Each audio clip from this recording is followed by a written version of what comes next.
Guys ഇന്നലെ clean ചെയ്ത് വെച്ചാൽ ഒരു ടബാണ്. അതിൻ്റെ തൊട്ടപ്പുറം മീൻ മാത്രമല്ല, ആ ടബിൽ വേറെയും സംഭവമുണ്ട്. പക്ഷേ അതിൽ മീനാണ് പ്രത്യേകത. ഇതൊരു 4 മാസം മുമ്പ് ഞാൻ ഒരു 150 കുഞ്ഞുങ്ങളെ പ്രതീക്ഷിക്കുന്നുണ്ട് എന്ന് പറഞ്ഞ ഫീമെയിൽ ഇപ്പോഴും അതേപോലെ തന്നെ ഉണ്ട്.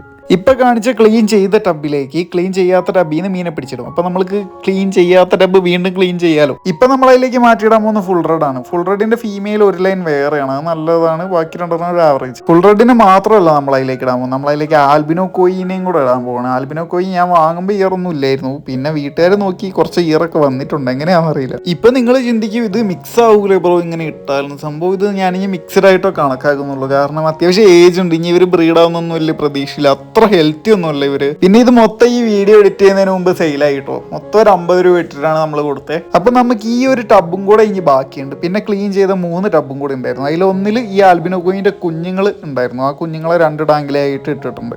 3 ഫീമെയിൽ വെച്ചിട്ട് ഒരു ടാങ്കിൽ, മെയിൽ കൂടുതലുണ്ട്. പിന്നെ ഒരു ടാങ്ക് കൂടെ ബാക്കിയുണ്ട്. അതിൽ പ്ലാറ്റിനം റെഡിന്റെ ഹാഫ് മൂണാണിത്. അതിൻ്റെ കുറച്ച് മെയിൽസിന് 4 മെയിലിനെയും 4 ഫീമെയിലിനെയും കൂടെ നമ്മൾ ബ്രൂഡ് സെറ്റ് ചെയ്തിട്ടുണ്ട്. ഞാൻ ഇത്രയും കാലം ഗപ്പി ചെയ്തിട്ട് ഗപ്പിൻ്റെ ക്വാളിറ്റിയിലേക്ക് എത്തിക്കാൻ ഏറ്റവും സ്കില്ല് വേണ്ട ഐറ്റം ഈ പ്ലാറ്റിനം റെഡ് ഹാഫ് മൂണാണ്. കുറച്ച് ബുദ്ധിമുട്ടാണ്.